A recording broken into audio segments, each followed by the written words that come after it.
ভেড়ার পালে বিদ্রোহের ইতিহাস নাই। কথাটা কেন বললাম? 50 কেজি বস্তা আনলাম ডিএপি সার, ডাই অ্যামোনিয়াম ফসফেট।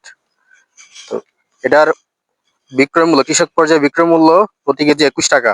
50 কেজি বস্তার মূল্য 1050 টাকা, বাংলাদেশ কৃষি উন্নয়ন কর্পোরেশন। তো আমার থেকে এই বস্তাটার দাম রাখছে 1400 টাকা, 350 টাকা বেশি রাখছে।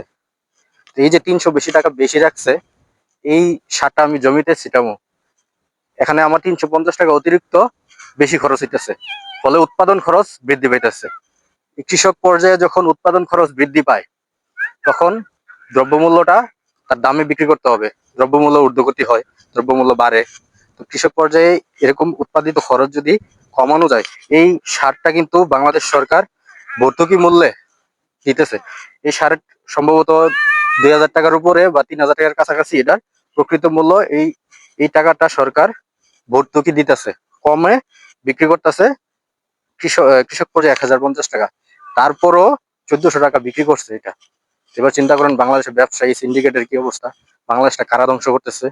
আমরা হলাম ভেড়ার পাল, ভেড়ার পালে যেমন বিদ্রোহের ইতিহাস নাই, আমরাও এইসব বিষয়ে কোনো প্রতিবাদ করতে পারি না। কারণ আমরা যারা সৎ আছি তারা একতাবদ্ধ না, যারা অসৎ তারাই একতাবদ্ধ হয়ে এই সিন্ডিকেট গুলো পরিচালনা করে।